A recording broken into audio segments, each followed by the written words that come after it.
Na dňovým šore zajedníckej schádzky bolo vkupno 6 točky a najväčšie sa bešedovalo o formovanju nových odboroch ruskej matky, javných tribínoch o aktuálnych problémoch Rusnácov u pokrajiny republiky i o aktivnostoch kolo nastupného popisu žiteľstva. Sprem zaključenja zo sporiadnej ročnej skupštini.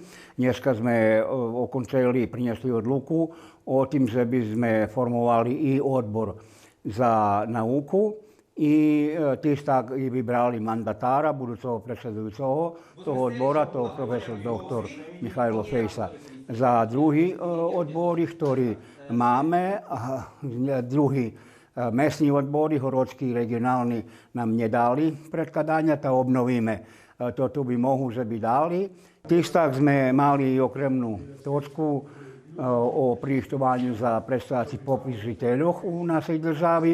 Bude napravená programa, my dneska o nej detaľno besedovali.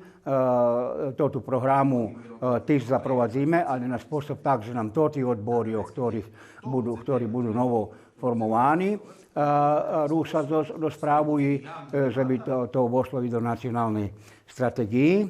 A tiež tak je témy, o ktorých chceme besedovať na jeden otvorený spôsob so všetkými ľuďmi, ktorí budú zainteresovaní priznať taký javný tribíny. Dohovorené, že za náhradu Svetovej rády Rusinoch Rusnácoch Lemkoch so zmenom Vasília Turoka Heteša u oblasti kultúry ruská matka predloží Zvonimíra Pavloviča zo Znovoho Sadu. Na koncu schádzky predsedateľ poinformoval prisutných o konkursoch, na ktorý poteraz poslati projekty.